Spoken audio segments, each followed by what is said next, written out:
हो गई तुम लोगों की फिजिक्स की आफ्टरनून क्लास सर। खत्म? Good afternoon. फिजिक्स हाँ खत्म सर, हो हो गई? गई हो गई। चलो एक्सरसाइज निकालो, एक्सरसाइज 13.1। बिल्कुल सिंपल सिंपल से क्वेश्चन है एक्सरसाइज 13.1 में। तो सर अपन बुक ने कल देखा था निकाले क्या? कंडीशन। हाँ बुक की जरूरत है, अगर बुक नहीं है तो बुक लेके बैठना। सर 2 मिनट मोहित, रुकना।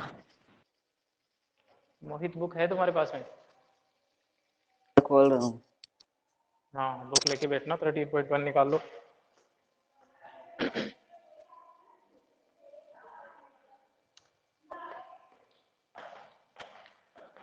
तो अपन ने कल ये देखा था कंडीशनल प्रोबेबिलिटी निकालना, है ना। कंडीशनल प्रोबेबिलिटी मतलब ये है, जैसे ये लिखता हूं मैं, probability of A given B. इसको शॉर्ट में ऐसे भी बोलते हैं, probability of A given B. इसका मतलब ये है कि अपने को प्रोबेबिलिटी इवेंट ए की प्रोबेबिलिटी निकालनी है जबकि इवेंट बी हो चुकी है ना। It is the conditional probability of event A when event B has occurred, already occurred. तो ये होता है probability of A intersection B upon probability of B. या फिर इसका फॉर्मूला ये भी होता है, number of element in set A intersection B upon number of element in B. इसी से तो ये वाला फॉर्मूला अपन ने डिराइव किया था, ठीक है ना। इससे ही अपन ने ये वाला फॉर्मूला डिराइव किया था। इसके बाद में मैंने कुछ प्रॉपर्टीज भी आपको बताई थी। प्रॉपर्टी 1 होती है कि probability of sample space given any event A, या फिर प्रोबेबिलिटी ऑफ ए गिवन ए, ये दोनों की वैल्यू 1 होती है, प्रॉपर्टी 1। प्रॉपर्टी नंबर 2, सेकंड जो प्रॉपर्टी है, सेकंड प्रॉपर्टी ये बताई थी कि probability of A union be given any other event E, sample space सभी का सेम है, ए बी ई सब इवेंट सेम सैंपल स्पेस से बिलोंग करती है। तब इसकी इवेंट निकालते हैं अपन, probability of A given E plus probability of B given E minus probability of A intersection B given E. और थर्ड अपन ने देखा था probability of A dash given E is equal to 1 minus probability of A given E, जहां पे A और A dash एक दूसरे की कॉम्प्लीमेंट्री इवेंट्स है। क्वेश्चन नंबर फर्स्ट देखो, क्वेश्चन नंबर फर्स्ट, कुछ क्वेश्चन तो बिल्कुल बेसिक बेसिक से ही है स्टार्टिंग वाले।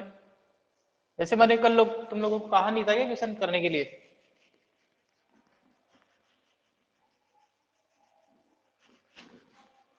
कल मैंने तुम लोगों को कहा था या नहीं कहा था क्लास क्वेश्चन करने के लिए? नहीं कहा था सर आपने। नहीं कहा था?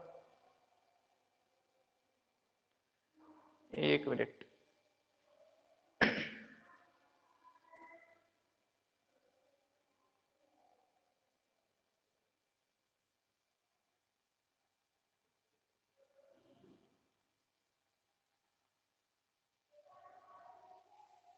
देखो फर्स्ट क्वेश्चन देखो, इसमें से ये जो अपने फॉर्मूला है ए गिवन बी का, इसमें कुछ चीजें दे रखी है और कुछ चीजें अपने को निकालनी है।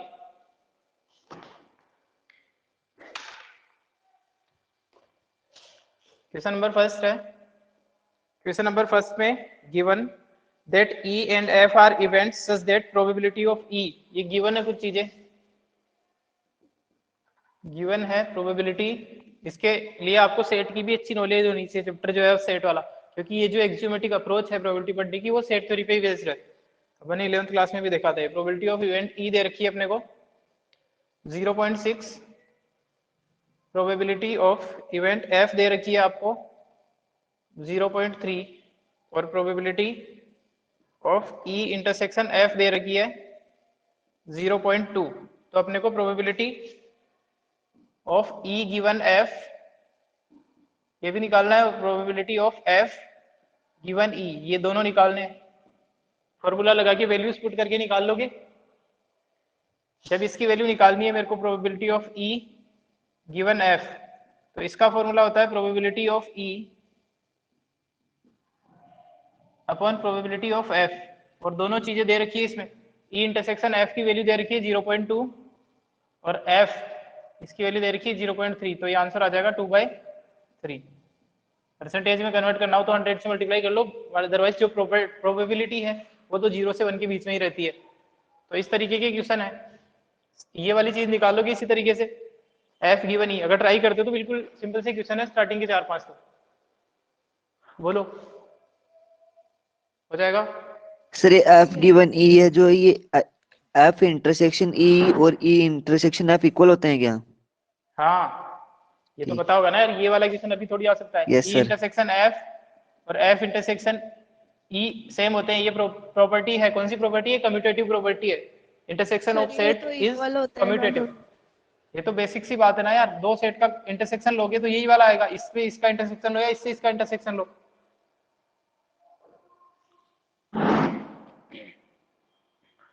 ठीक है, तो इस तरीके के क्वेश्चन है स्टार्टिंग के कुछ, जिनमें डेटा दे रखे हैं और कुछ डेटा आपको निकालने हैं। सेकंड फिफ्थ क्वेश्चन तक तो हो देखो। जाए। हाँ फिफ्थ तक इसी तरीके के क्वेश्चन है। सेकंड क्वेश्चन में ए गिवन बी निकालना है, पी बी दे रखा है और ए इंटरसेक्शन फिफ्थ। बी दे रखा है, निकल जाएगा। ठीक है, और question number third, question number third में पी ए दे रखा है, पी बी दे रखा है और क्या दे रखा है इसने, और क्या गिवन है इसमें, सही से प्रिंट नहीं हो रखा है। क्वेश्चन नंबर थर्ड में प्रोबेबिलिटी ऑफ ए दे रखी है, प्रोबेबिलिटी ऑफ बी दे रखी है, और क्या है ये, ए इंटरसेक्शन बी है आई थिंक। बोलो किस में सर? थर्ड में? थर्ड के क्वेश्चन नंबर सेकंड थर्ड में? में। हाँ थर्ड में क्या दे रखा है, गिवन में क्या क्या है? सर ये P प्रोबेबिलिटी ऑफ B, ये सर एक है ना डंडा खींच रखा है। अरे क्वेश्चन नंबर थर्ड में इसमें कुछ और है क्या? क्वेश्चन नंबर थर्ड में प्रोबेबिलिटी ऑफ ए दे रखी है 0.8, हाँ प्रोबेबिलिटी ऑफ हाँ। बी 0.5 है, और क्या दे रखा है साथ 5 में ये? ये थर्ड पी वही पूछ रही हूँ, क्या है? P given A, probability of B given A. हाँ probability of B given A दे रखा है ये ना, तो इसकी हेल्प से निकाल लोगे जी। बाकी सारी चीजें। जैसे ही फॉर्मूला लगाओगे तो जो एक मिसिंग टर्म है वो आने लग जाएगा, फिर यस सर। तीसरा भी हो जाएगा, यस सिंपल सा सर, क्वेश्चन है। सेम ऐसे क्वेश्चन है। फोर्थ, फोर्थ जो क्वेश्चन है, और ऐसे क्वेश्चन एग्जाम में भी आए हुए हैं। फोर्थ क्वेश्चन देखो, फोर्थ सर क्वेश्चन है। फोर्थ भी आ जाएगा। फोर्थ में क्वेश्चन सही से समझ में आ रहा है? प्रोबेबिलिटी ऑफ ए क्या हो जाएगी ये बता दो इसमें, प्रोबेबिलिटी ऑफ ए क्या हो जाएगी इसमें क्वेश्चन में जो दे रखा है उसके हिसाब से। Sir probability of B upon 2। तो डायरेक्ट जो 5/13 दे रखा है उसी से डिवाइड करो ना 2 को, हाँ 5 तो बाई 5/26 26। हो जाएगी। ठीक है ना, बाकी चीजें निकाल लेना। और इसी तरीके का फिफ्थ क्वेश्चन भी है। ठीक है ना, सिक्स्थ क्वेश्चन से करेंगे अपन।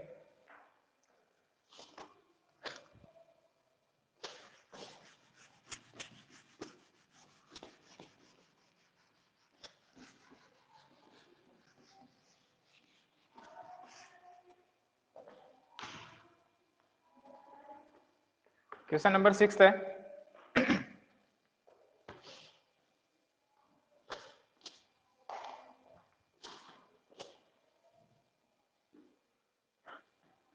Determine E given F, probability of event ई निकालनी जबकि इवेंट एफ हो चुकी है। ठीक है, 6 to 9 में सभी में सेम क्वेश्चन है। A coin is tossed 3 time, तो सभी के लिए सैंपल स्पेस सेम होगा। क्वेश्चन 6 के जो 3 पार्ट है उन तीनों में सैंपल स्पेस सेम होने वाला है, तो सभी का सैंपल स्पेस बना लो। एक कॉइन को 3 बार टॉस किया है, एक कॉइन को 3 बार टॉस करो या 3 कॉइन को एक साथ में टॉस करो साइमल्टेनियसली, एक ही बात है, इनका सैंपल स्पेस सेम बनता है। इनमें कितने आउटकम आएंगे, कितने सैंपल पॉइंट आएंगे इस वाले सैंपल स्पेस में बता दो। डायरेक्ट फॉर्मूला बताया है मैंने, कितने सैंपल पॉइंट आने चाहिए। अरे ये फॉर्मूला बताया था 2 to the power n और 6 to the power n, कि एक कॉइन को एक बार उछालने पे, एक बार टॉस करने पे 2 आते हैं। तो कितनी बार नंबर ऑफ कॉइन या फिर कितनी बार आपने एक्सपेरिमेंट किया उसको पावर में लगा दो, same 6 to the power n। तो 2 to the power 3 कितना हो जाएगा, 8 सैंपल पॉइंट बनेंगे। 8 सैंपल पॉइंट अपन बना देते हैं इधर, तो ये बनेंगे head head head, head head tail, head tail head, tail head head, head tail tail, tail head tail, tail tail head और टेल टेल टेल, 3 टेल हो तो ये 8 बन चुके हैं। 4 5 6 7 8, ठीक है क्या? ठीक है ना, ये 8 सैंपल पॉइंट बन गए। अभी जिसने जो इवेंट दे रखी है उनके सेट बना लो। जैसे फॉर एग्जांपल फर्स्ट पार्ट में जो पूछा है वो तो सब में सेम है। फर्स्ट पार्ट में जो इवेंट ई है इसके फेवरेबल क्या है वो देखो। इवेंट ई बोल रहा है head on the third toss, जिसमें थर्ड टॉस पे हेड आ रहा हो, तीसरे कॉइन पे हेड आ रहा हो, उन सबको इसमें इंक्लूड कर लो। क्या ये आ जाएगा इसमें ई में? तीसरे वाले पे हेड आ रहा है, यहाँ पे भी तीसरे वाले पे हेड आ रहा है, इसमें भी तीसरे वाले पे हेड आ रहा है, और इसमें भी तीसरे वाले पे हेड आ रहा है, तो ये सब इसमें इंक्लूड हो जाएंगे। Head tail head, tail head head, और टेल टेल हेड। ठीक है, यही आएगा ई में। देखो बोलो।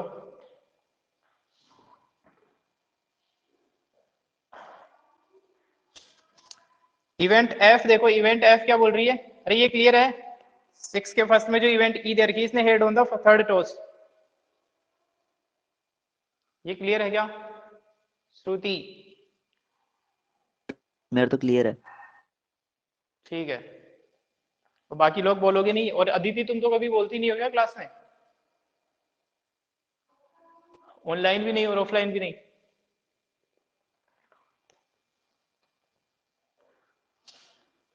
देखो इवेंट एफ दे रखी है, head on the first 2 tosses. पहले 2 टॉस पे जिसमें हेड आ रहा है वो इसमें इंक्लूडेड हो जाएंगे। कौन कौन से में आ रहा है? पहले 2 में हेड, इन दोनों में, ये भी इसमें इंक्लूडेड है, ये भी इसमें इंक्लूडेड है, और किस में आ रहा है? फर्स्ट 2 में, और किसी में नहीं आ रहा है, तो ये आ जाएगा। ठीक है, और क्योंकि मेरे को जरूरत पड़ेगी ई इंटरसेक्शन एफ की भी, तो ये बना दो। ई इंटरसेक्शन एफ में कौन कौन से आ जाएंगे? ये वाला आएगा, ये दोनों में आ रहा है, और ये भी दोनों में, ये वाला नहीं आ रहा है दोनों में, है ना, तो यही आएगा केवल एक। तो आप लोग बताओ मेरे को कि प्रोबेबिलिटी ऑफ इवेंट ई, सारे आउटकम इक्वली लाइकली है, ये जंक्शन है अपना, नहीं दे रखा है कुछ तो। और वैसे भी अपने को पता ही, अगर कुछ नहीं दे रखा तो सभी की प्रोबेबिलिटी कितनी है? इस ये जो 8 आउटकम है, इन सब में 8 की प्रोबेबिलिटी कितनी है? 1/8 1/8 1/8 1/8 है सभी की, है ना। तो अगर अपने को प्रोबेबिलिटी ऑफ ई निकालनी है तो कितनी हो जाएगी? वो तो नंबर ऑफ 1/2 एलिमेंट कितने हैं सेट ई में, और नंबर ऑफ एलिमेंट 1/2 हो सैंपल स्पेस में जाएगी। कितने हैं। तो इसकी प्रोबेबिलिटी हो जाएगी 4/8, दैट इज इक्वल टू 1/2। 1/2। और इसी तरीके से प्रोबेबिलिटी ऑफ एफ कितनी हो जाएगी? शायद इसकी तो जरूरत ही नहीं पड़े, है ना, क्योंकि ई गिवन, हाँ एफ की जरूरत पड़ेगी, इसकी जरूरत नहीं पड़ेगी। प्रोबेबिलिटी ऑफ एफ कितनी हो जाएगी? 1/4 2/8, दैट इज इक्वल टू 1/4। 1/4 और probability of E intersection F की जरूरत अपने को पड़ेगी, तो ये हो जाएगा number of element in E intersection F upon 1/8 हो टोटल नंबर जाएगा। ऑफ, तो ये हो गया 1/8। अब जो मेरे को निकालना है probability of event E given F, इसका फॉर्मूला यूज कर लो, probability of E given F upon probability of F. E given, E intersection F पता है अपने को, प्रोबेबिलिटी ऑफ इंटरसेक्शन एफ है 1/8, और प्रोबेबिलिटी ऑफ एफ है 1/4 1/4, तो ये आ जाएगा 1/2। ठीक है, अदरवाइज तुम्हें डायरेक्ट भी पता है, ये वाला फॉर्मूला भी यूज कर सकते हो इसकी जगह, कि number of element in E intersection F, number of element in F. E intersection F में नंबर ऑफ एलिमेंट कितने हैं? ई इंटरसेक्शन एफ में 1 है, और एफ में 1 कितने हैं? 2 है, तो डायरेक्ट 1/2 प्रोबेबिलिटी इससे भी आ सकती है। अदरवाइज ये तो बेसिक तरीका है ही सही। कल अपन ने पूरा ही सब कुछ निचोड़ देखा था ना इसका, कि किस तरीके से फॉर्मूला बना है।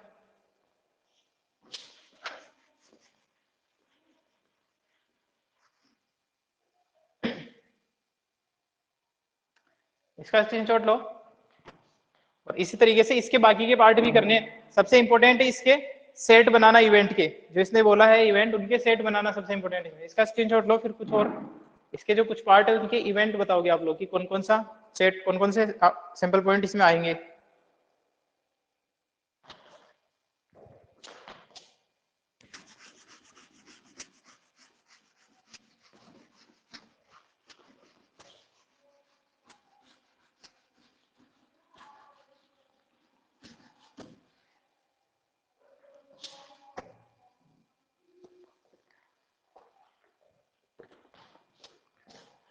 Third part event, third part के लिए बताओगे तुम लोग, इवेंट ई में कौन कौन से एलिमेंट होंगे। और सब लोग जो भी चारों हो, कम से कम जवाब दिया करो यार, चुपचाप ज्वाइन करके मत बैठे रहा करो। ई बोल रहा है एटमोस्ट 2 टेल्स, तो कौन कौन से एलिमेंट आ जाएंगे? श्रुति आवाज आ रही है तुम्हें? एटमोस्ट 2 टेल्स वाले में कौन कौन से एलिमेंट आ जाएंगे इसमें?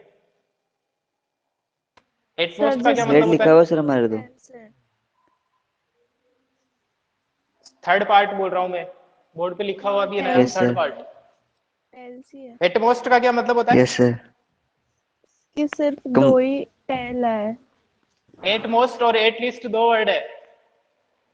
एटलीस्ट का मतलब तो होता है, मतलब ज्यादा से ज्यादा, कम से कम, ज्यादा एटलीस्ट से का मतलब और एटमोस्ट का मतलब। कम से कम, एटलीस्ट का मतलब तो है कम से कम, ऊपर वाले का इसका ज्यादा से ज्यादा, और इसका मतलब है ज्यादा से ज्यादा। ज्यादा से ज्यादा ज्यादा। से ज्यादा। तो सर इसमें तो ना इसका मतलब जिसमें दो इनमें जीरो वाले भी आ जाएंगे, ये वही एटमोस्ट में नहीं है। जीरो वाले भी आ जाएंगे, और एटलीस्ट में तो मिनिमम उतना होना ही चाहिए। ठीक है, तो यहाँ पे जो बात कर रहा है कि एटमोस्ट टू टेल, तो जिसमें जीरो टेल आ रहे हैं, यानी कि तीनों के तीनों हेड आ रहे हैं, वो भी आ जाएंगे। तो इसमें ये वाला भी आ जाएगा, हेड हेड हेड। सबसे इंपॉर्टेंट यही है इसमें से जो इवेंट बनाना। और कौन सा आ जाएगा इसमें बताओ, कौन सा नहीं आएगा ये बता दो डायरेक्ट, बोलो। सर ये जिसमें हेड दो टेल टेल, आ रहे हो, या फिर नहीं नहीं नहीं ये हेड टेल। सर, लिखो हेड हेड टेल। अरे जो नहीं आ नहीं रहा है वो नहीं बता नहीं, दो, कौन सा नहीं आएगा? जिसमें दो हेड हो। जिसमें या दो हेड वो नहीं आएगा, नहीं ज्यादा सर, से ज्यादा आएगा दो आएगा हेड। आएगा आएगा। क्या हो गया तुम्हारे दिमाग को? ये तो कोई भी बता देगा ना कि इनमें से कौन सा लिख दूं, जबकि मेरे को ज्यादा से ज्यादा दो टेल चाहिए।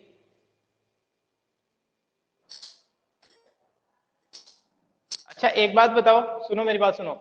जब ज्यादा से ज्यादा दो टेल की बात कर रहे हैं, तो क्या जिसमें एक भी टेल नहीं आ रहा है, मतलब जीरो टेल वाला, वो आएगा या नहीं आएगा? जीरो टेल वाला आएगा नहीं आएगा श्रुति?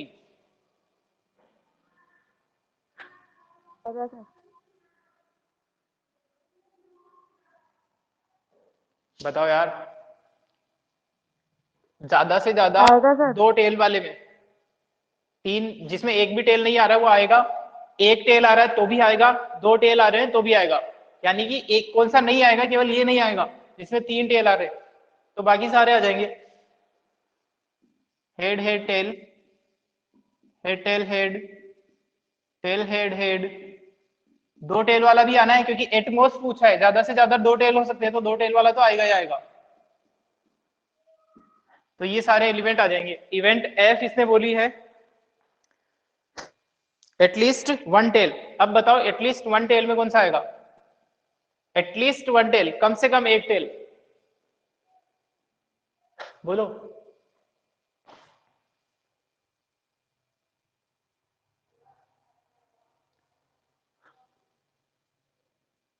आवाज नहीं आ रही है।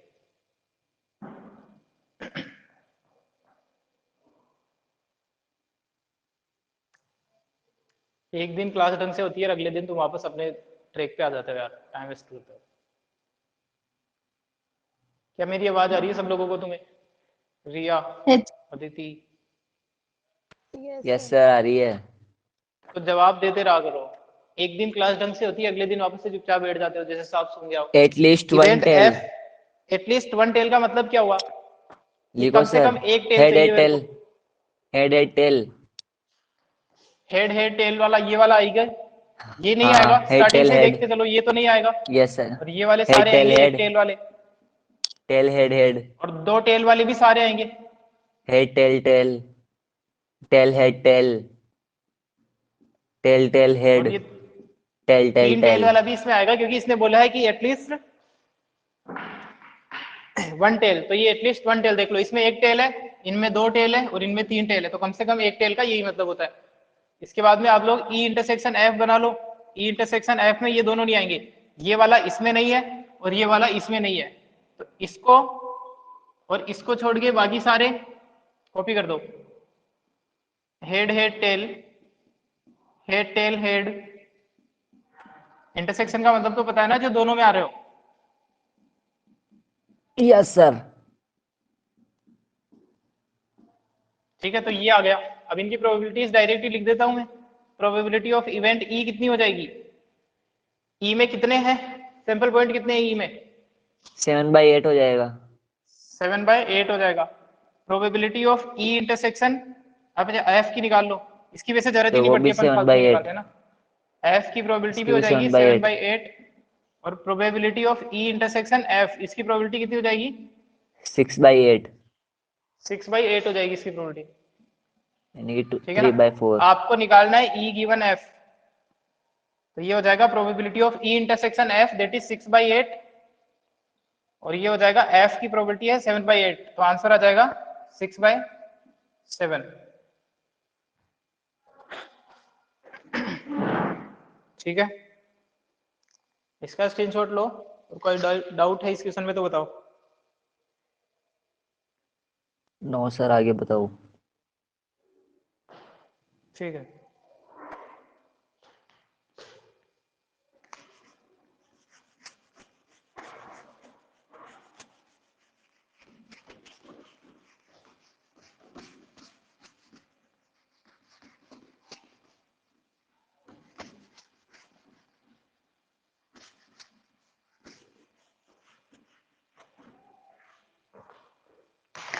देखो इसके बाद है क्वेश्चन नंबर 7 है 2 coins are tossed once, 2 coin को एक साथ में टॉस करेंगे तो कितने कितने सैंपल पॉइंट बनेंगे ये बता दो पहले तो।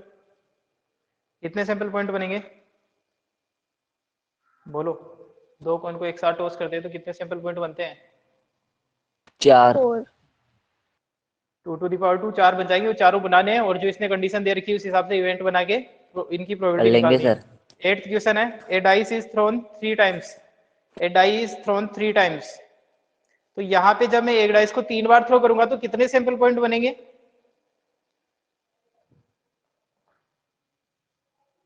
बोलो। एक डाइस को 3 बार 216 बनेंगे, वो सारे अपने को बनाने नहीं है, जो काम की चीजें हैं वो बनानी है अपने को।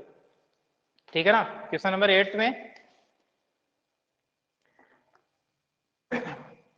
देखो अपन डायरेक्ट लिख देते हैं सैंपल स्पेस में number of element in sample space. जब 3 डाइस को एक साथ में थ्रो किया गया है, डाइस थ्रोन 3 टाइम मतलब एक ही डाइस को 3 बार थ्रो किया गया है, तो हो जाएगा 6⁻³ दैट इज इक्वल टू 216।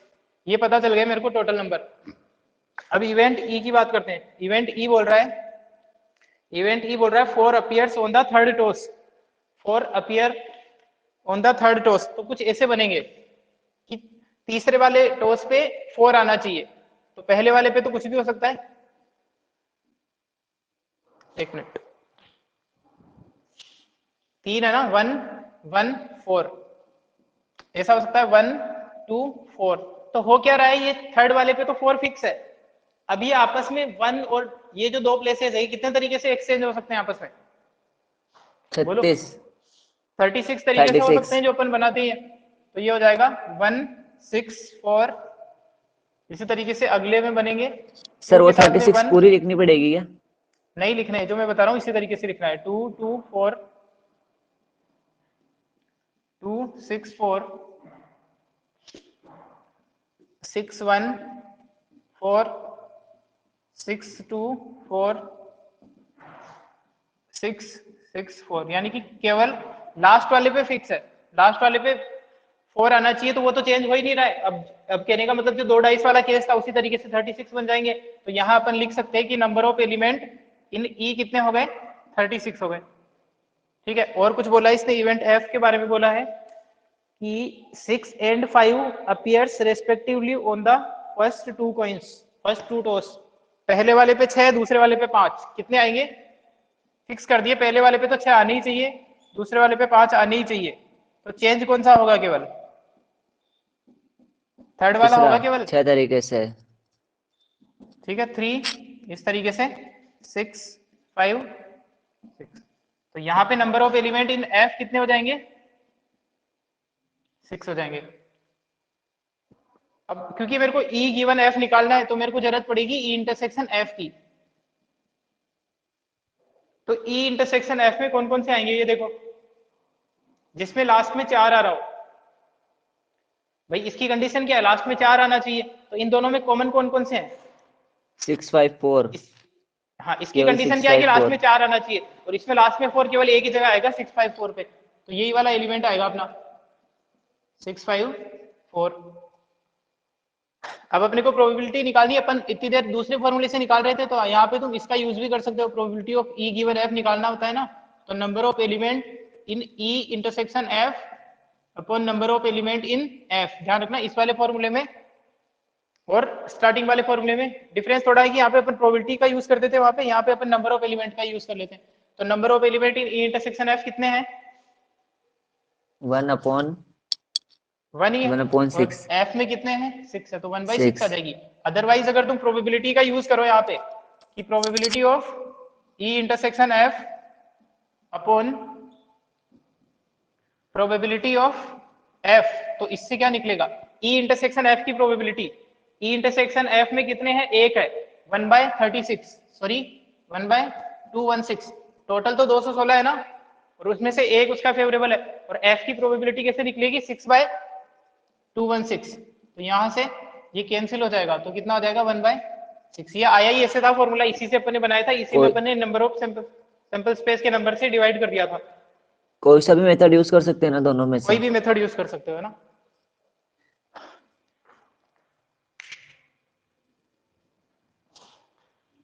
क्योंकि पहले अपने पास में फॉर्मूला तो यही था, एक्चुअल फॉर्मूला तो यही है, इसी को जब अपन आगे, अब अपन ने क्या किया था, number of element in sample space को डिवाइड कर दिया न्यूमरेटर डिनोमिनेटर में, तो ये बन गया था, और वो वापस से कैंसिल हो जाता है फिर आगे जाके। डिपेंड करता है ना कि क्या चीज दे रखी है, मान लो नंबर दे ही नहीं रखे तो ये फॉर्मूला यूज नहीं कर पाओगे, प्रोबेबिलिटीज दे रखी है तो यही यूज करना पड़ेगा फिर। तो इस तरीके से अब 9th देखो, 9th क्वेश्चन, इसका स्क्रीनशॉट लो।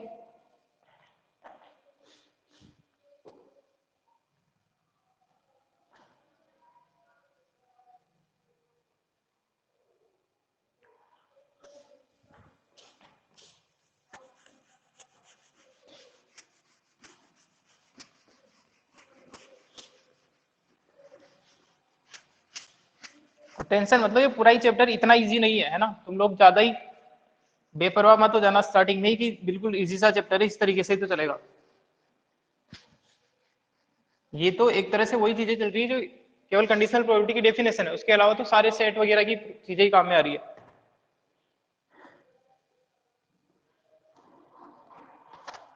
मतलब इन जनरल चैप्टर इजी है, पर पूरा चैप्टर इस लेवल का नहीं है जो अभी चल रहा है। क्वेश्चन नंबर 9 तो देखो,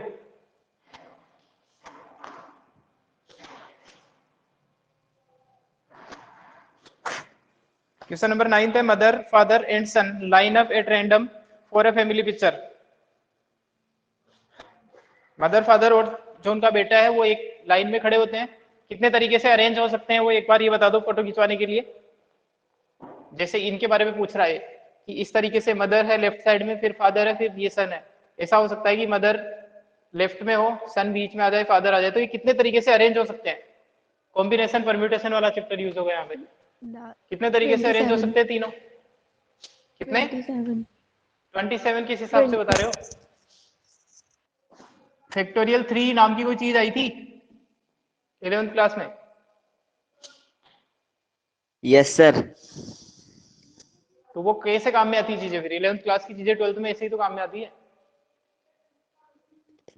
तो इतने बनेंगे, अब वो सारे बना दो जो पॉसिबिलिटीज है। 27 तो है ही नहीं, देखो सारे जो पॉसिबल है वो मैं बता देता हूँ, 26 बता देता हूँ, और बाकी के जो 21 बचे हैं रिया के हिसाब से वो ये बताएगी। सैंपल स्पेस लिखते हैं अपन अरेंजिंग का, है ना, जिसने क्वेश्चन पूछा है ना कि line up for a family picture, तो क्या पॉसिबिलिटीज है वो मैं बना देता हूँ 6। ये हो सकता है कि mother father son, F M S, son right end में ही रखा है अपने, अब थोड़ा चेंज करते हैं इसमें, जो सन है वो बीच में आ जाएगा, और अब की बार सन को बिल्कुल लेफ्ट एंड में ले आते हैं। तो ये बन गए 6 कॉम्बिनेशन, 6 परम्यूटेशन, 3 4 5 6।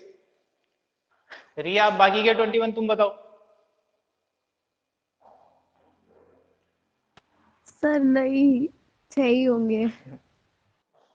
तो यही इतने ही तरीके, इस तरीके से वो फोटो खिंचवा सकते हैं कि हो सकता है कि जो मदर है वो लेफ्ट एंड पे खड़ी हो, तो लेफ्ट एंड पे 2 तरीके हैं कि राइट एंड पे, राइट मोस्ट जो एंड है उस पे सन हो, या फिर राइट मोस्ट एंड पे फादर हो। इतने ये तरीके हैं। अब अपन क्वेश्चन की बात करते हैं। इवेंट ई बोल रही है, इवेंट ई बोल रहा है sun on one end, sun on one end, कि जो सन है वो बीच में नहीं होना चाहिए, एंड पे होना चाहिए, या तो लेफ्ट एंड पे हो या फिर राइट मोस्ट एंड पे हो। तो कौन कौन से हैं इसके फेवरेबल, सर सन जो राइट एंड में है तो ये एक ये है, और यहाँ पे भी सन राइट मोस्ट एंड पे है, और जब सन लेफ्ट एंड पे होगा तो लास्ट वाले दो है SMF और SFM, ये हो गया।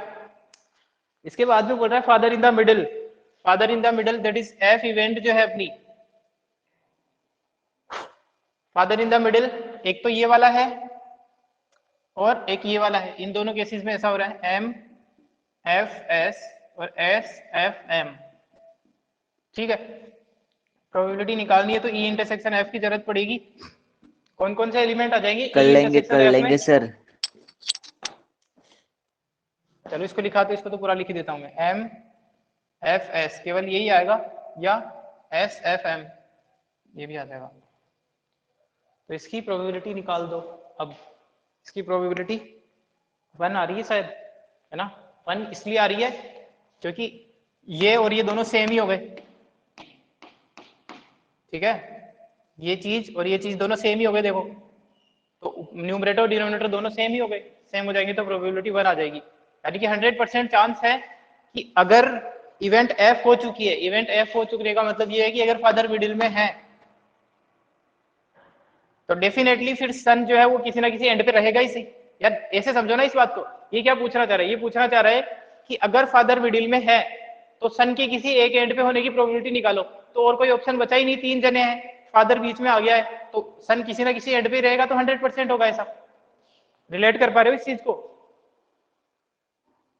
बोलो। तो दोनों में से किसी एक कोने पे आ जाएगा ना, बीच में फादर है हाँ आएगा तो। ही सही ना, 100%। तो 100 इसके अलावा अपन कोई और ऑप्शन बना ही नहीं सकते, इसलिए प्रोबेबिलिटी है। अदरवाइज ये है कंडीशनल प्रोबेबिलिटी, इसने कंडीशन दी है कि जो फादर है वो बीच में होना चाहिए। बट अगर इन जनरल अपन प्रोबेबिलिटी निकाले किसी एंड पे होने की, तो फिर प्रोबेबिलिटी क्या हो जाएगी सन के एंड पे होने की? 4/6 हो जाएगी, दैट इज 2/3 हो जाएगी फिर। तो नॉर्मल प्रोबेबिलिटी में और कंडीशनल प्रोबेबिलिटी में ये डिफरेंस है। तो इसको करना आप लोग, फिर आगे करते हैं कुछ क्वेश्चन।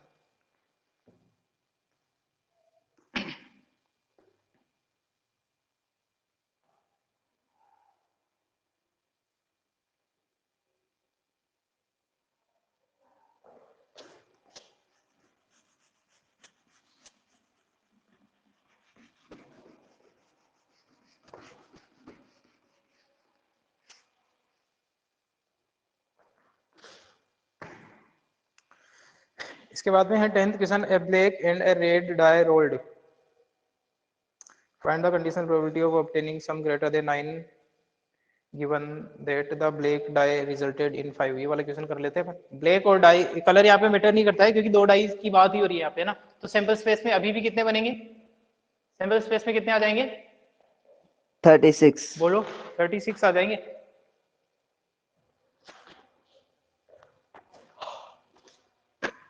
तो क्वेश्चन नंबर 10th जो है उसका सैंपल स्पेस बनाते हैं। यहाँ पे वैसे तो कलर इंपॉर्टेंट नहीं है, लेकिन क्योंकि इसने कलर दिया है तो उसको अपन शो कर सकते हैं यहाँ पे। जैसे कैसे बोल रहा है कि एक तो ब्लैक है और एक रेड डाई है, तो ऐसा कॉम्बिनेशन हो सकता है कि ब्लैक डाइस पे 1 आ जाए, रेड डाइस पे भी 1 आ जाए। इस तरीके से लिख दिया है मैंने बस जानबूझ के, और कुछ है नहीं है ना। इसके बाद ब्लैक डाइस पे 1 फिक्स कर दो, रेड डाइस का जो नंबर है वो चेंज होता जाएगा। ब्लैक डाइस पे 1, रेड डाइस पे 6, और इसके बाद में ब्लैक डाइस पे 2, रेड डाइस पे 1, ब्लैक डाइस पे 2, रेड डाइस पे भी 2,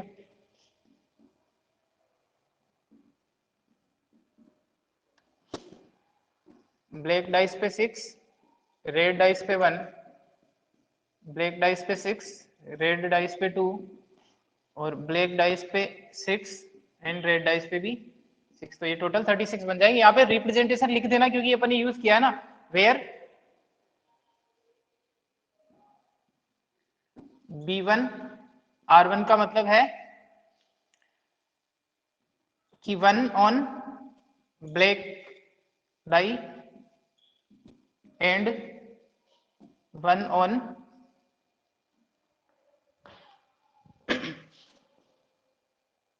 रेड डाई एटसेट्रा एटसेट्रा, मतलब बाकी के जो चीजें हैं उनका भी इस तरीके का ही एक इमेज है। तो इसमें टोटल कितने हो गए number of element in sample space? 36। Obvious सी बात है, कोई खास फर्क नहीं पड़ रहा है कलर से। कॉम्बिनेशन कितने बन रहे हैं? 36 बन रहे हैं। इसके बाद में कुछ इवेंट दे रखी है, अब की बार सम की बात कर रहा है। अब बोल रहा है क्वेश्चन नंबर फर्स्ट है find the conditional probability of obtaining the some greater than 9, इसकी प्रोबेबिलिटी निकालनी है और गिवन दे रखा है कि ब्लैक डाई रिजल्टेड इन 5। तो इवेंट ई अपन मान लेते, लेट क्वेश्चन पार्ट फर्स्ट कर रहे हैं, लेट इवेंट ए है sum of digits greater than sum of digits greater than 9, sum of digits greater than 9 को रिप्रेजेंट कर रही है इवेंट ए। तो इवेंट ए में इनमें से कौन कौन से आ जाएंगे वो बता दो मेरे को आप। जो डिजिट का सम है ना, जैसे यहाँ पे 1 1 2 हो रहा है, तो इसमें से 9 से ज्यादा होना चाहिए। तो कितने तरीके के सम हो सकते हैं? 10 हो सकता है, 11 हो सकता है, 12 हो सकता है। 12 से ज्यादा सम हो सकता है क्या किसी दो डाइस को अगर अपन टॉस करें तो? बोलो। No sir, no sir. होगा ही नहीं है ना। और अब कब कब 10 हो सकता है? 9 से ज्यादा चाहिए तो 10 कब हो सकता है? जब ब्लैक डाइस पे 5 आ जाए, रेड डाइस पे 5 आ जाए। और भी कभी हो सकता है क्या 10? बोलो। हाँ, नहीं सर, नहीं होगा? नहीं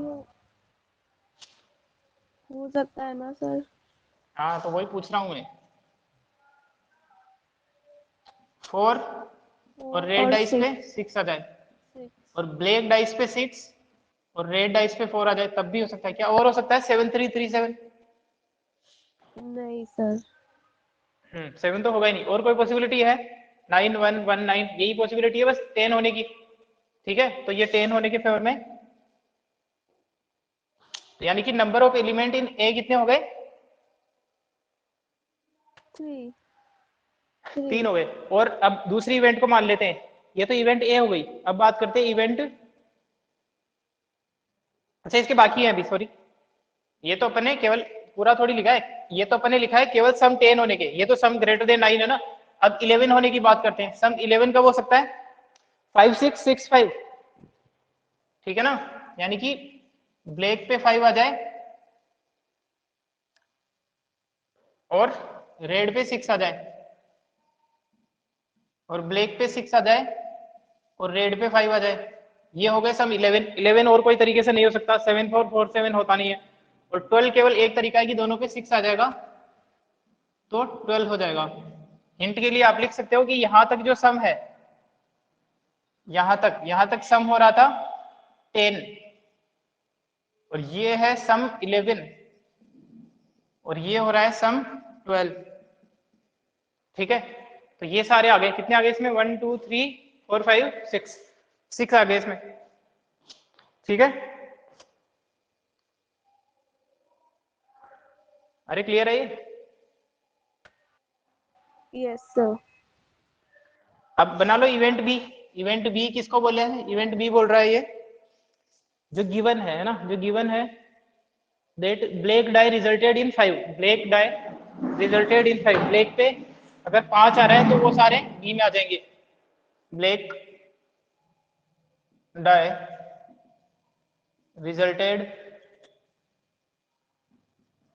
5, यानी कि ब्लैक पे 5 आ रहा है, बाकी कुछ भी हो अपने को मतलब नहीं है। तो कितने आ जाएंगे इसमें? बी में कितने एलिमेंट आ जाएंगे आप लोगों के हिसाब से? कितने आ जाएंगे? कौन कौन आएंगे वो तो मैं लिख ही दूंगा। कितने आने चाहिए? एक डाइस पे फिक्स कर दिया तुमने 5 नंबर, तो दूसरे पे चेंज होता रहेगा तो कितने बन जाएंगे? बोलो। 6 ही बनेंगे ना, 7 नहीं 6। 7 कैसे बन सकते हैं? 6 बनेगा ना। नहीं, तो 6 ही ब्लैक पे तो बनेंगे। फिक्स है, ब्लैक पे 5, रेड पे 1, ब्लैक पे 5, रेड पे 2, ब्लैक पे 5, रेड पे 3, ब्लैक पे 5, रेड पे 4,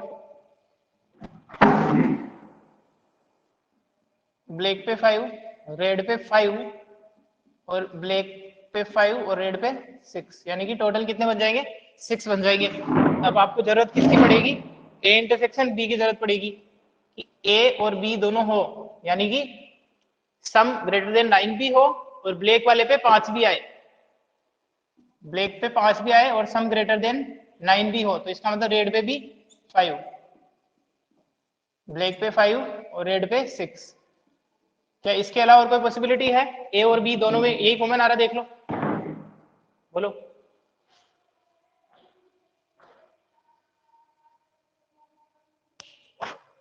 बोलो, सो गए क्या नहीं सर। मोहित? कहाँ गया है मोहित, नहाने गया क्या? अरे यही तो हूँ सर। तो जवाब दो फिर, क्लास में क्लास की तरह बैठा करो। इस ये सही है, ए यस इंटरसेक्शन सर। बी में ही आ जाएगा। अब प्रोबेबिलिटी निकाल दो। किसकी प्रोबेबिलिटी पूछी है इसने? प्रोबेबिलिटी पूछी है इसने सम 9 ग्रेटर देन 9 आने की प्रोबेबिलिटी पूछी है, यानी कि इवेंट ए की प्रोबेबिलिटी पूछी है कब, जबकि इवेंट बी हो चुकी है, यानी कि ब्लैक डाई पे 5 आ चुका है, यानी कि इवेंट बी हो चुकी है, तब आपको ए की प्रोबेबिलिटी पूछी है। तो ये हो जाएगा probability of A intersection B upon probability of B. ये वाला फॉर्मूला भी यूज कर सकते हो, क्योंकि यहाँ पे एलिमेंट भी है तो नंबर वाला फॉर्मूला भी यूज कर सकते हो। मैं इस बार ये वाला यूज करके बता देता हूँ। Probability of A intersection B, A intersection B की प्रोबेबिलिटी निकालनी है। ए इंटरसेक्शन बी में नंबर ऑफ एलिमेंट है 2 और टोटल है 36। सेट बी में नंबर ऑफ एलिमेंट कितने हैं? सेट बी में बोलो, सेट बी में नंबर ऑफ एलिमेंट कितने हैं? 6। 6 6 है, तो ये हो गया 6/36। अदरवाइज तुम डायरेक्ट भी 1 हो निकालते जाएगा। Number of element in this, तो भी 1 आ जाएगा। 1 का आ रहा है यार,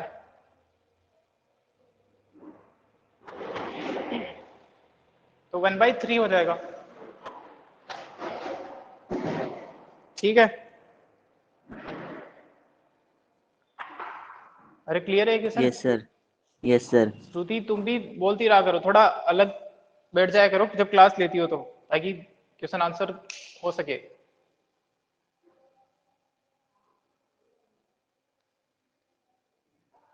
देखो तो इसका सेकंड पार्ट देखो एक बार, सेकंड पार्ट कर लोगे इसी तरीके से। सेकंड पार्ट पढ़ो पहले, डायरेक्ट ही हाँ नहीं करना है, क्वेश्चन पढ़ो एक बार, सेकंड पार्ट बी पार्ट।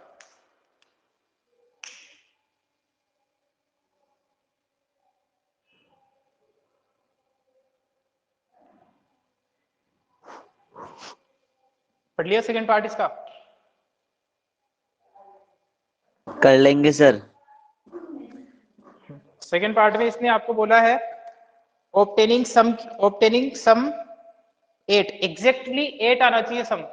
तो एग्जैक्टली 8 आने के फेवर में कौन कौन से आ जाएंगे? यहाँ से 4 4 आ सकता है दोनों डाइस पे, 5 3 3 5 आ सकता है, 2 6 6 2 2 6 6 2 आ सकता है। तो इस तरीके से आ जाएंगे।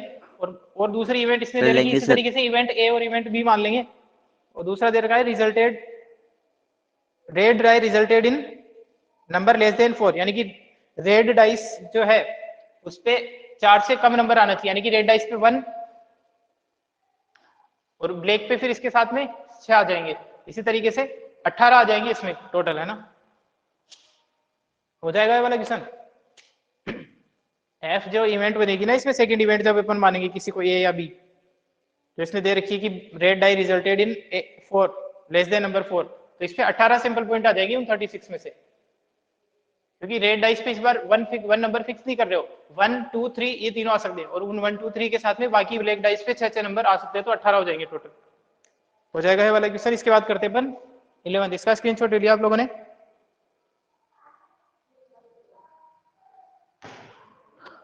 Yes sir.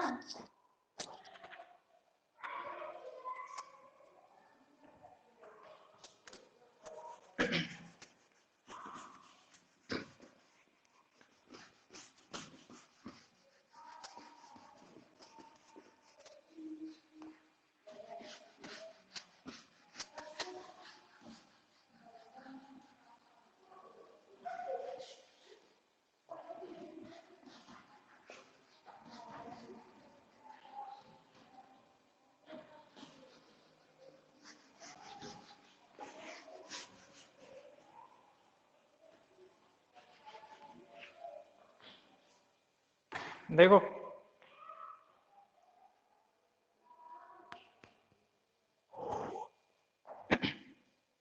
11th क्वेश्चन है, if a die is rolled, consider the event E F, ये दे रखी है, जी इवेंट दे रखी है, कुछ चीजें हैं जो अपने को निकालनी है।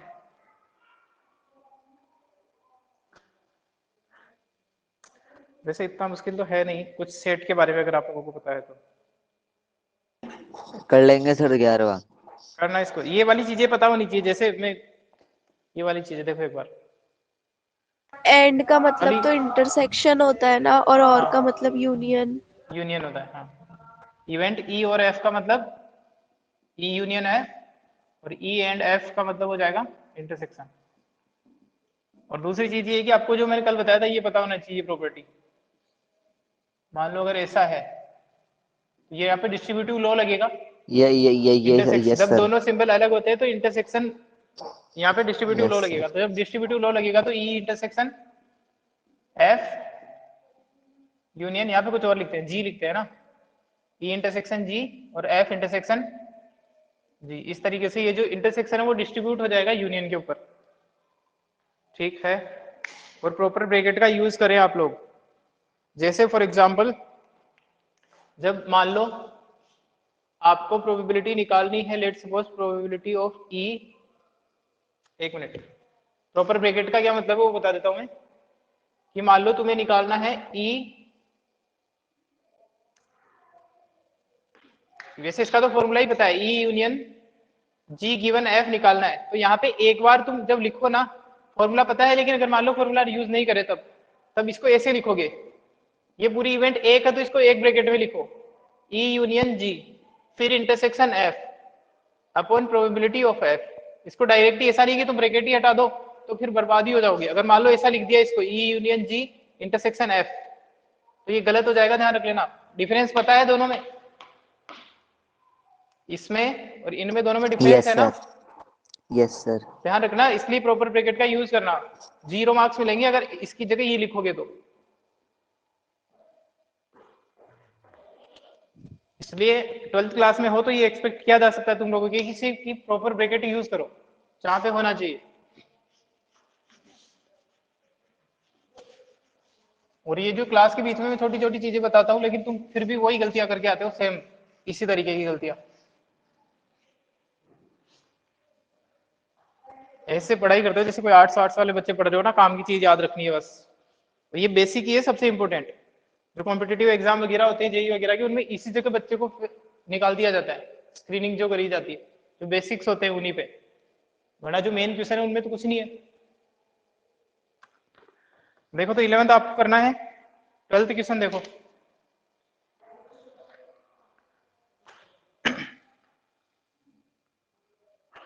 Question number 12।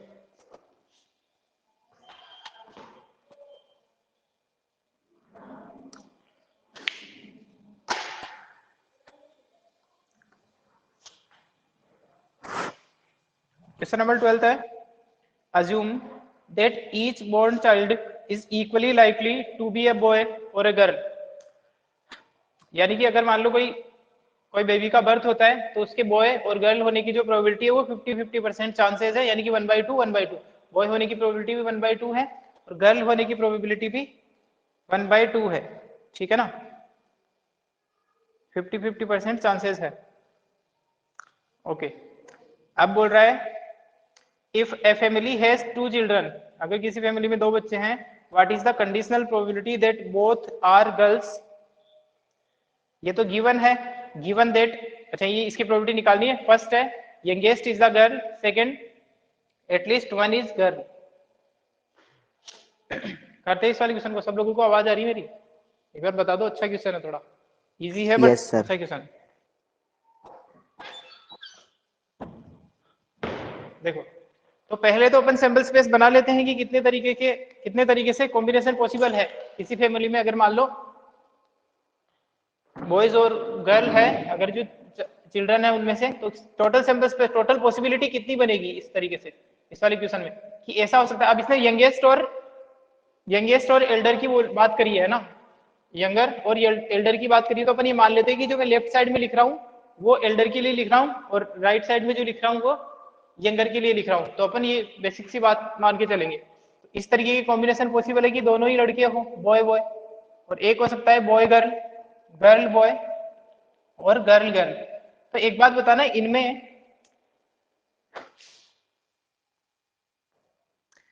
जो मैं लेफ्ट साइड में लिख रहा हूं वो एल्डर के लिए है, जो बड़ा है दोनों में से, और जो राइट साइड में लिख रहा हूँ वो छोटे वाले के लिए। तो इसमें एल्डर और यंगर ये दोनों के दोनों ही क्या है, बॉयज है। इसके बारे में क्या कहना है, बॉयज गर्ल के बारे में, बीजी जो मैंने लिखा है। बॉय बड़ा है, गर्ल छोटी है। है ना, तो ये नोटेशन है, यहाँ पे अपन लिख देंगे यहाँ पे, है ना। इसका मतलब जो अपना नोटेशन है, बी बी का मतलब है elder one is a boy and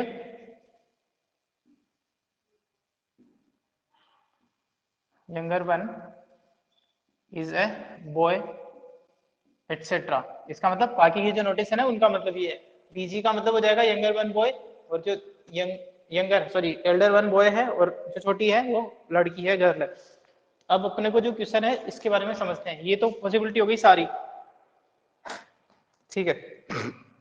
तो जो इवेंट दे रखी है वो चेंज हो रही है, और जिस इवेंट की प्रोबेबिलिटी निकालनी है वो दोनों में सेम है। तो जिसकी प्रोबेबिलिटी निकालनी है वो है, अच्छा इसमें एक बार बताओ क्वेश्चन को पढ़ के कि किस चीज की प्रोबेबिलिटी मेरे को निकालनी है और क्या क्या चीज दे रखी है दोनों में। फर्स्ट पार्ट के बारे में बात करें तो किसकी प्रोबेबिलिटी निकालनी है मेरे को, अपने को प्रोबेबिलिटी निकालनी है कि दोनों गर्ल्स हो। दोनों गर्ल्स हो, इसकी प्रोबेबिलिटी निकालनी है। और जो गिवन है कि क्या गिवन है वो चेंज हो रखा है दोनों में, तो अपन इसको ए मान लेते हैं। लेट इवेंट ए है, both are girls. Let event A जो है वो रिप्रेजेंट करिए बोथ चिल्ड्रन आर गर्ल्स। इसके फेवर में क्या क्या है ये बता दो, इसके फेवर में, या फिर जी इनमें जी, दोनों केवल जी, एक ही आ गर्ल रहा है। गर्ल। ठीक है, अब जो इसने दे रखा है फर्स्ट, है ना, इवेंट, उनको मान लेता हूं मैं ई और एफ, है ना। इवेंट ई में मान लेता हूं, इवेंट ई है जो इसने फर्स्ट में दे रखा है कि the youngest is a girl, है ना। यंगेस्ट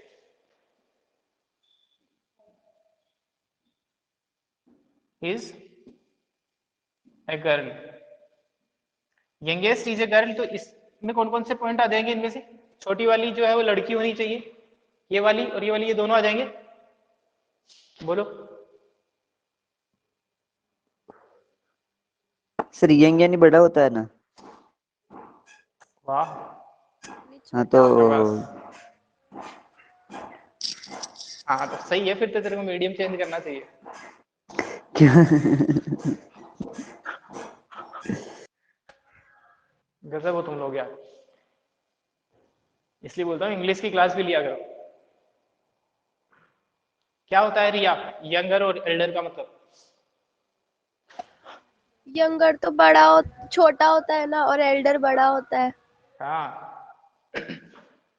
तो यहाँ पे देखो ये जो अपने बाद में लिखा है वो छोटी चीज को रिप्रेजेंट कर रहा है ना। तो ये यहाँ पे इसमें कौन कौन से आ जाएंगे ये बता दो, ई में, इवेंट ई जो अपने मानी।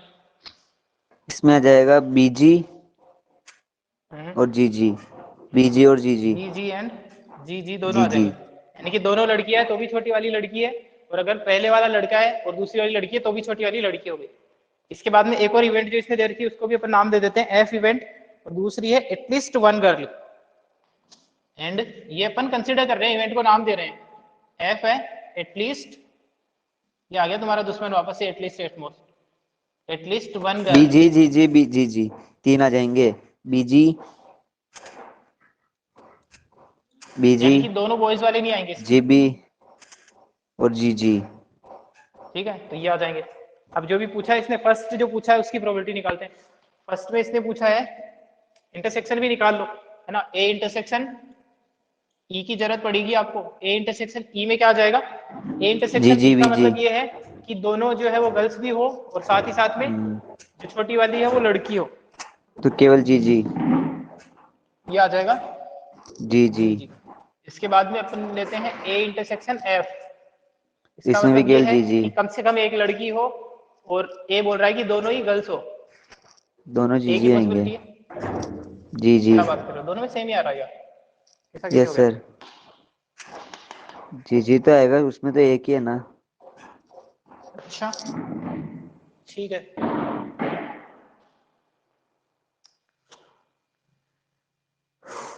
चेक कर लो, यही है ना। हम्म, ऐसा ही होगा। ठीक है, तो प्रोबेबिलिटी फर्स्ट में किसने क्या पूछी है? प्रोबेबिलिटी पूछी है इवेंट ए की प्रोबेबिलिटी, जबकि इवेंट ई हो चुकी है। इसका मतलब देखो, probability of both the children are girls when provided youngest is a girl, छोटी वाली लड़की है तो दोनों के लड़की होने की प्रोबेबिलिटी निकालो। बेसिक सा क्वेश्चन है तो, वैसे भी अगर इन जनरल भी तुम देखो तो।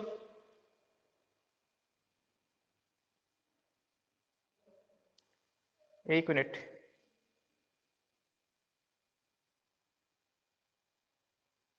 उल्टा उल्टा उल्टा बोल दिया मैंने ना। जब छोटी वाली लड़की है तो दोनों की लड़की होने की प्रोबेबिलिटी निकालो, तो कर दो इस पे प्रोबेबिलिटी। इसको अपन डायरेक्ट भी लिख सकते हैं, number of element in A intersection E upon ई।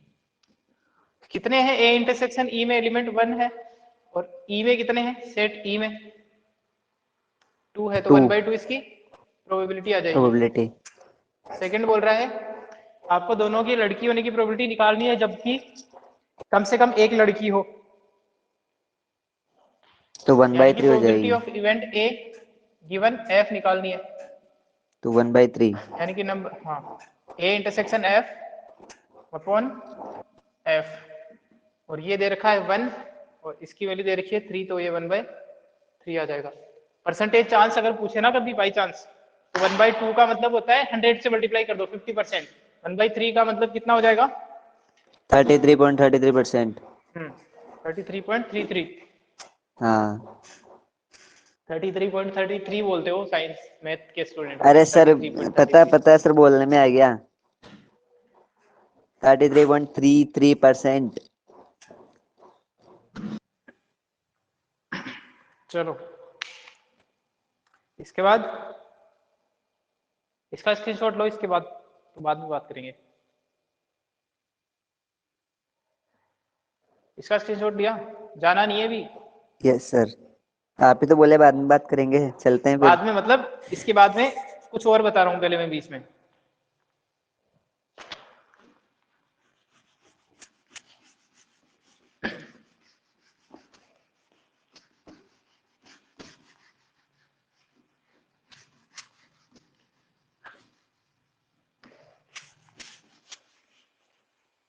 और सब लोग जो चारों हो तुम सब ध्यान से सुनना इस चीज को, कि मान लो एक एक्सपेरिमेंट की बात करते हैं अपन, है ना, एक एक्सपेरिमेंट की बात करते हैं कि ऐसा होगा कि मैं एक कॉइन टॉस करता हूं, ठीक है ना, एक कॉइन टॉस करता हूं।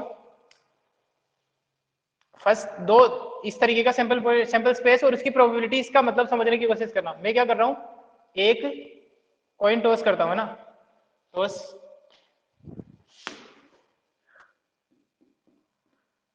टॉस है कॉइन। अब यहाँ पे आगे मैं क्या करूंगा उस पर डिपेंड करता है। एक कॉइन टॉस करता हूं, इफ अगर मान लो इस कॉइन पे हेड आ गया, अगर इस वाले कॉइन पे हेड आ गया, तो मैं क्या करता हूं अब, अगेन टॉस द कॉइन। और अगर इस कॉइन पे टेल आ गया, सब लोग ध्यान से सुन लेना, एक बार मेरे को प्रेजेंस बता दो तुम लोग हो या नहीं हो। रिया आवाज आ रही है? श्रुति, काफी इंपॉर्टेंट चीज है। श्रुति, श्रुति तो बोलेगी नहीं, ओकेशनली बोलती है। मोहित, अदिति, यहीं यहीं पे हैं अपन तो। देखो तो क्या बोल रहा हूं मैं कि एक ऐसा एक्सपेरिमेंट है जिसमें शर्त ये है कि एक कॉइन टॉस करना है, अगर कॉइन पे हेड आ गया तो वापस से एक और कॉइन टॉस करना है, 2 बार ये चीज चलनी है। कॉइन पे हेड आ गया तो वापस से एक और वही कॉइन को वापस से टॉस करना है। अगर कॉइन पे टेल आ गया तो फिर एक आपके पास में डाइस भी है, उस डाई को आपको रोल करना है, ठीक है। तो इस केस में आप क्या करोगे, रोल है डाई, ठीक है। ये केस समझ में आए? कुछ इस तरीके का एक्सपेरिमेंट है कि आपके पास में एक सिक्का है और यस एक सर। डाइस है। अगर सिक्के पे हेड आ गया तो उस सिक्के को वापस से टॉस करना है, और अगर सिक्के पे टेल आ गया तो जो डाई है उसको उठा के रोल करना है। तो इसके सैंपल स्पेस कितने बनेंगे और उनकी प्रोबेबिलिटीज क्या है, इसको समझने की कोशिश करते हैं। तो देखो भाई, मान लो कॉइन टॉस किया और हेड आ गया, हेड आ गया तो फिर वापस से कॉइन टॉस करोगे, तो अब कॉइन टॉस करने पे तुम्हारे पास में क्या क्या पॉसिबिलिटी है, वापस से हेड आ सकता है, और या फिर टेल आ सकता है। अब रुक जाना है, अब ऐसा नहीं है कि वापस से हेड आया तो फिर आगे करोगे, बस यहाँ पे रुक जाना है, ठीक है। अब उधर देखो, उधर की बात अगर अपन करें तो मान लो अगर आपने कॉइन टॉस किया और टेल आ गया, तो टेल आ गया तो क्या करोगे आप, डाइस को रोल करोगे, और इस डाइस को जब रोल कर रहे हो तो क्या क्या पॉसिबिलिटी है, श्रुति कहाँ चली जाती है ये चीज, तो क्या क्या पॉसिबिलिटी हो सकती है डाइस के साथ में, 1 डाइस 2 पे 3 1 4 आ 5 सकता 6 है, 2 आ सकता है, 3 आ सकता है, 4 आ सकता है, 5 आ सकता है और 6 आ सकता है। तो अगर मैं इन सभी के सैंपल स्पेस की बनाने की बात करूं तो सैंपल स्पेस तो बनेगा कुछ ऐसा साफ सुथरा सा, कैसा कि अगर हेड आ गया तो आपको वापस से कॉइन टॉस करना है तो हेड आ सकता है, और हेड के साथ में फिर वापस से कॉइन टॉस करोगे तो टेल आ सकता है। बट अगर टेल आ गया तो फिर आपको जब डाइस रोल करना है तो 1 आ सकता है डाइस पे, टी के साथ में, टी के साथ में 2 आ सकता है, टी के साथ में 3 आ सकता है, टी के साथ में 4 आ सकता है, टी के साथ में 5, टी के साथ में 6 आ सकता है। बट कितने सैंपल पॉइंट है एक बार बताओ, 8 कितने से 8 सैंपल पॉइंट है। लेकिन यहाँ पे क्या सभी की प्रोबेबिलिटी सेम होगी, क्या सभी की प्रोबेबिलिटी 1/8 1/8 1/8 होगी, इस नहीं चीज को ही समझना, यही अपना डिस्कस करने का पॉइंट है। क्यों क्यों सेम नहीं होगी, क्योंकि देखो यहाँ पे हेड और टेल आने की प्रोबेबिलिटी कितनी होती है, 50% 50% होती है, 1/2 1/2 है। तो उन 50% में से चांस है फिर इधर हेड और हेड टेल आने के, ठीक है ना। ये समझो कि इस वाले हेड आने की प्रोबेबिलिटी कितनी थी, बोलो जवाब दो जल्दी से, 1/2 1/2 थी। 1/2 तो उसके बाद में इस 50 पहले ही 50% चांस है कि 100 में से तो अगर तुम इसकी मान लो 1/4 कॉइन टॉस करो तो 50 बार तो हेड आएगा और 50 बार टेल आएगा। अब इन 50 बार में से जब तुम आगे देखोगे तो फिर तुम्हें कॉइन टॉस करना है, और इसकी भी 1/2 है 1/4 तो इसकी प्रोबेबिलिटी जब मैं निकालू ना तो ये 1/4 हो जाएगी, यानी कि केवल यस सर 25% चांसेस है वापस से दूसरी बार हेड आने की इस चीज के होने के। इसी तरीके से इसकी प्रोबेबिलिटी निकालू तो 1/2 इंटू 1/2 करूंगा तो ये भी कितना हो जाएगा फिर 1/4 हो जाएगा। तो तुम्हें क्लियर दिख रहा है कि 1/8 1/8 नहीं है। अब इनकी प्रोबेबिलिटी के बारे में बात करते हैं।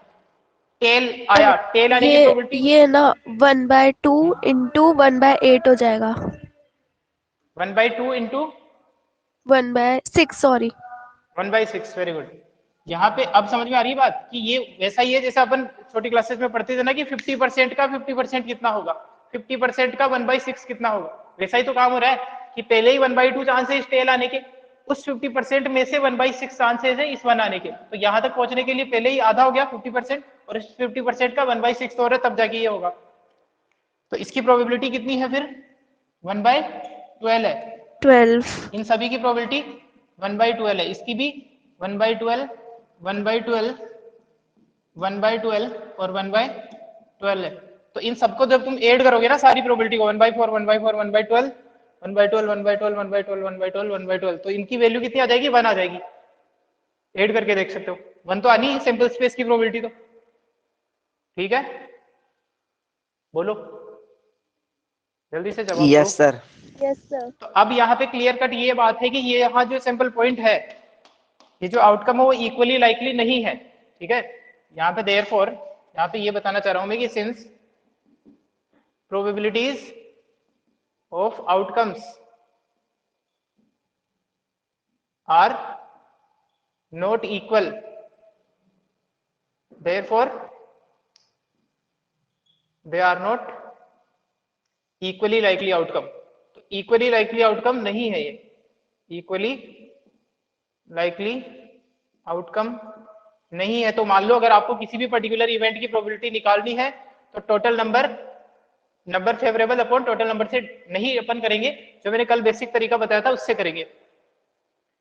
ये आ गया समझ में? कितना टाइम हो रहा है अपने पास में? 5 मिनट और है। यहां तक क्लियर है? यहां तक कोई डाउट है? बोलो। नो सर ठीक है, 2-3 मिनट की और बात है। अब मान लो कोई इवेंट ई जो है वो कुछ इस तरीके से है। इवेंट ई है जिसमें ये कुछ सैंपल पॉइंट आ रहे हैं, हेड हेड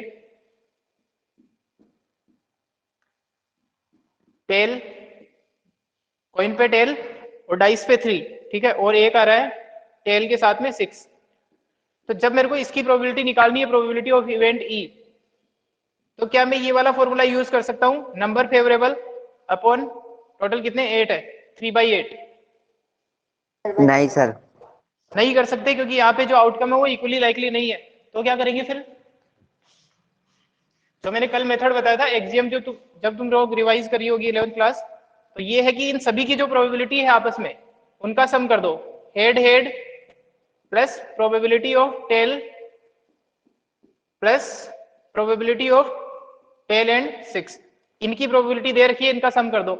इसकी प्रोबेबिलिटी कितनी है,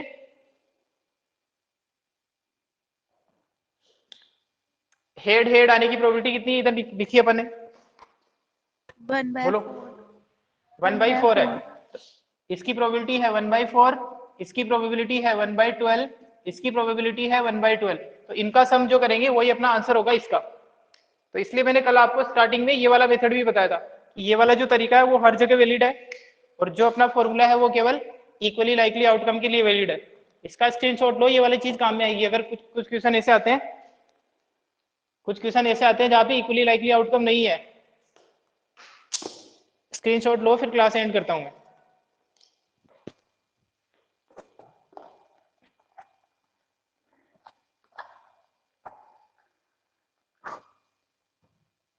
हो गया? Yes sir. चलो।